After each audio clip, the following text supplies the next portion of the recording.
I could have told you. Told you so. We're going to talk about the latest news regarding EPCAL. You know, the Pine Barrens here, and the way the town of Riverhead treats them. It's absolutely ridiculous, and I want to thank one of my viewers for sending me this. Somebody I know. Thank you. I won't name you, but thank you for letting me know about this, because I would not have known about this otherwise. And we all know this is a beautiful area in the Pine Barrens that the Riverhead town has very little regard for. So let's go and read this latest article here. See, this is why I was against the drag racing. Town seeks to legalize storage of drag racing equipment left behind an EPCAL runway by promoter months ago. So barrels, trailers, jersey barriers, and an unregistered truck are among the items being stored on a runway at EPCAL. And barrels, is there chemicals in those barrels? They could be leaking. Where's the New York DEC in this? So this is exactly why the state DEC needs to step in and stop this. But we all know they're corrupt as well.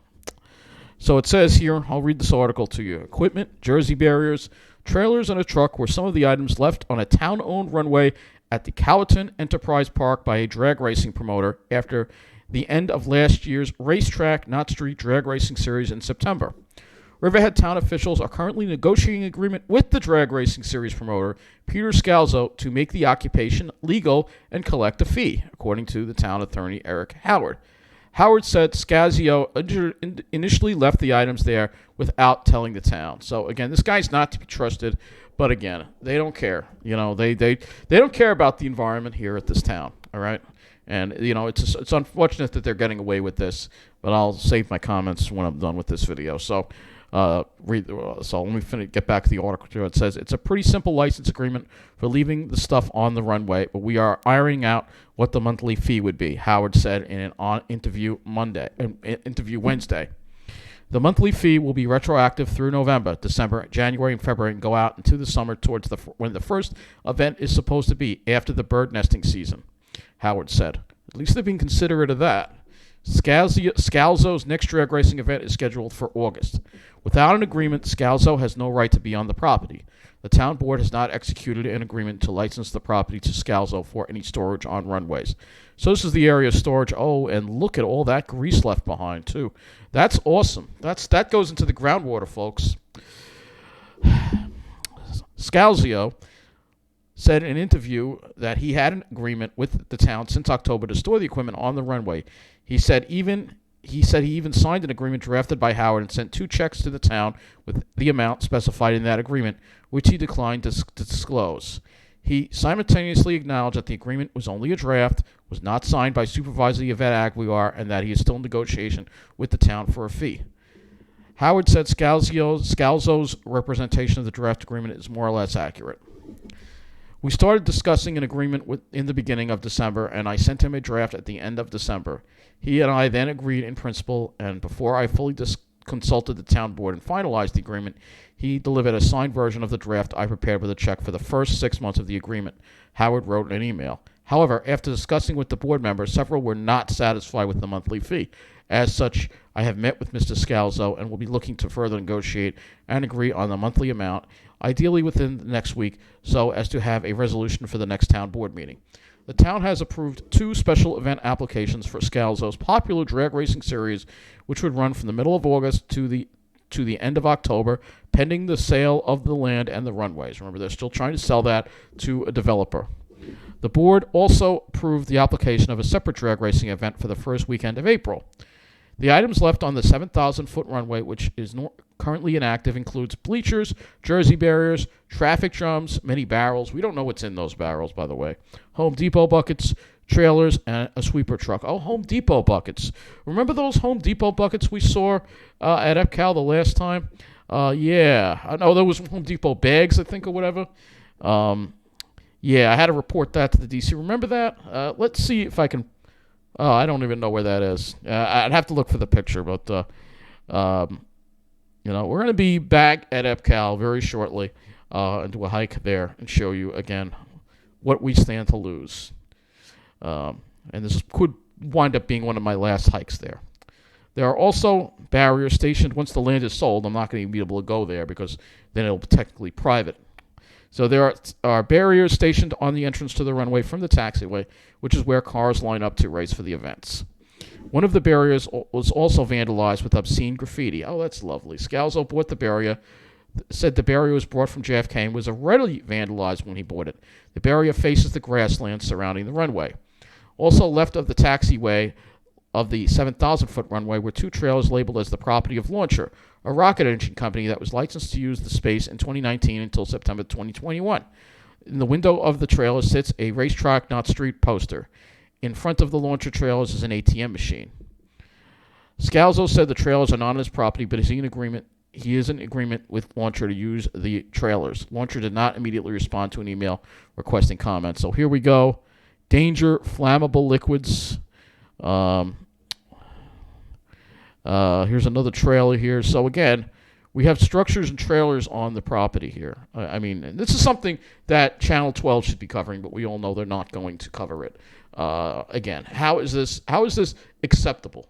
I will once again be reaching out to the New York State DEC. I reached out already last year. They never followed up about this because, to me, this is pollution. The matter of equipment being stored on the runway was originally raised by Northville resident John Cullen, who said during a town board meeting on December 6th that he had seen what Scalzo left behind while riding his bike on the runway. Okay. In response to Cullen's comment, so here we go. Somebody has complained. Good. In response to Curran's comment, Howard said that Scalzo had reached out to his office the day before, and his intentions were to try to work out some kind of deal to accommodate storage. That meeting was 2.5 months after the last drag racing event occurred on the runway. Howard said in a phone call Thursday that the interaction with Cullen was the first time it came to his attention. Since then, Howard has had communication with Scalzo to work out the agreement. I asked him to sort of straighten it up and make it. I think there was some complaints that it was sort of like haphazardly left out there, Howard said. So I asked him to arrange it in a more orderly way and remove a couple of vehicles that were out there. Howard said Scalzo had liability insurance for his events and indemnifying the town against claims in the event anyone is hurt, per the requirements of his previous runway use agreements. Scalzo said his current insurance expires in April. Scalzo had stored items on the runway without an agreement with the town in the past. Last summer, he started setting up his summer drag racing series in August and was staying in an RV on the runway before he had a runway use agreement with the town. It is still being drafted at the time, so he's camping there, basically. It's funny how the rest of us would need a camping permit if we want to go camp in the Pine Barrens, but he can just camp there on the runway. Here's another one. Drag racing promoter lives. This screams corruption. All right, this is corruption right here. It just. So apparently, I didn't even see this article. This is from last year. He's living in an RV on Calverton runway. All right. So again, you got to wonder what the environmental impact from this all is. All right. But nobody seems to care about that. I think there's a general feeling amongst the town board that this event has been a good thing for the community. Well, certainly not a good thing for the Pine Barrens, but I guess nobody cares about that. And it's not something that we want to nitpick on as long as he's ultimately doing right by the town, which I think he is. So again, you have all these people going into the Pine Barrens here, all right?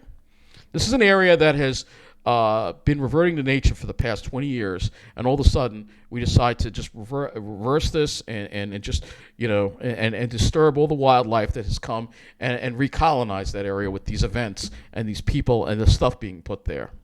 All right? We're still not done yet. There's still more to this article. From his perspective, it's something that he knows he'll find a way to work out with us, Howard said. He's been very easy to work with, and it hasn't been difficult to reach agreements with him. There hasn't been a lot of haggling back and forth on things.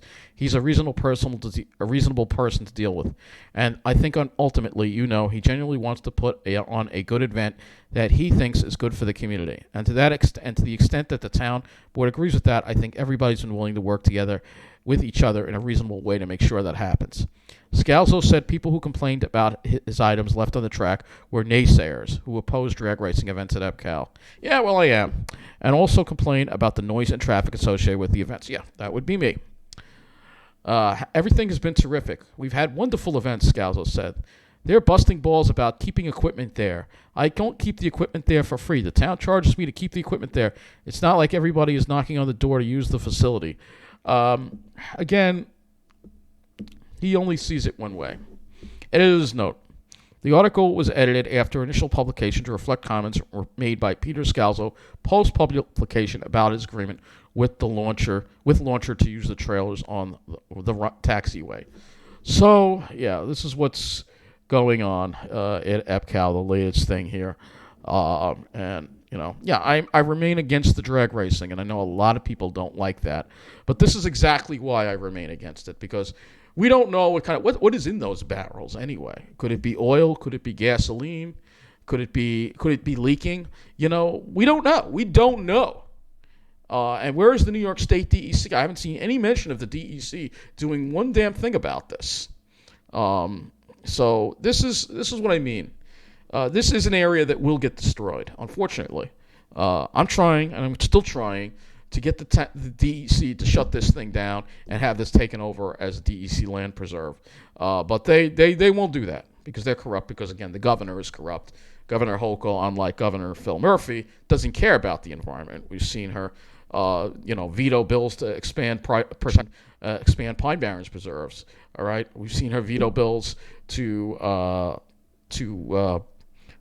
limit hunting near our wildlife sanctuary. So she does not care about the environment. She may say she does, but her actions speak otherwise. And, of course, the Hall of Shame, of course, Supervisor Yvette Aguilar, who has done so much harm to the environment in Riverhead. It's unbelievable. And the town council, too. They are all most of them are just disgraceful people that just don't care about the Pine Barrens. They only care about money. That's all they care about. They don't care about the importance of the Pine Barrens. They don't care about the importance of this beautiful place here.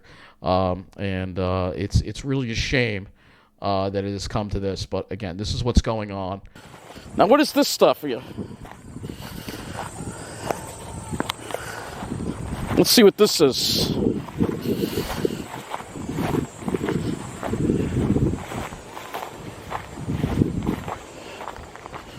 Home Depot.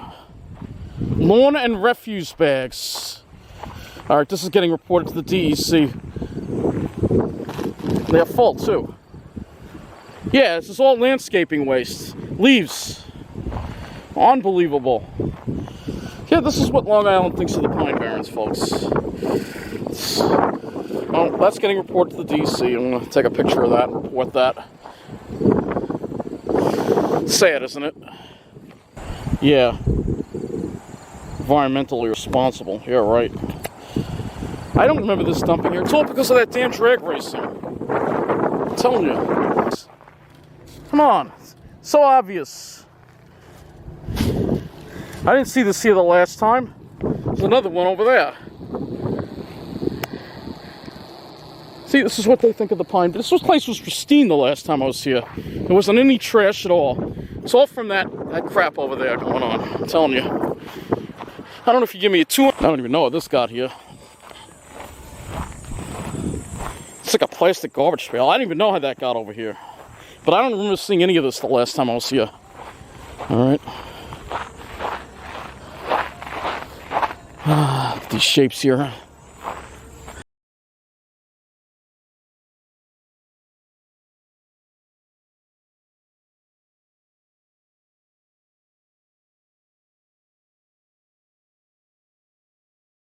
So that's gonna be it for this video. You saw there what the letter already that was there. So it's only gonna get worse until we stop Yvette Aguilar, until we stop the Riverhead town, and actually have this land preserved as a nature preserve. No private development, no drag racing, just nature. That's the way it should be. All right. So thank you for watching this video, and take care.